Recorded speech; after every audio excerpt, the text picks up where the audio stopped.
बातमी भिवंडीतून समोर येते। भिवंडीमध्ये अल्पवयीन मुलीची निर्घृण हत्या करण्यात आलेली आहे। बाबगाव येथील धक्कादायक घटना समोर येते। मुलीचा मृतदेह आढळल्याने एकच खळबळ उडाली आहे।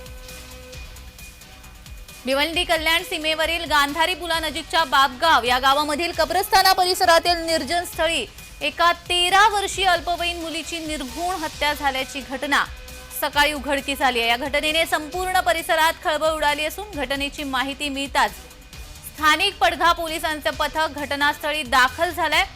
पोलीस सूत्रांनी दिलेल्या माहितीनुसार कल्याण शहरातील कोळसेवाडी पोलीस ठाणे हद्दीमधील एक 13 वर्षीय अल्पवयीन शाळकरी मुलगी सोमवारी संध्याकाळी 4 वाजल्यापासून बेपत्ता असल्यामुळे पालकांनी दिलेल्या तक्रारीवरून पोलिसांनी अपहरणाचा गुन्हा नोंद केला होता। या अपहरण झालेल्या मुलीचा शोध स्थानिक कल्याण पोलीस घेत असतानाच मंगळवारी सकाळी या मुलीचा मृतदेह आढळून आला। स्थानिकांनी दिलेल्या माहितीनुसार तिची निर्घृण अशी हत्या करण्यात आली असून तिच्यावर अत्याचार सुद्धा केल्याची माहिती मिळते।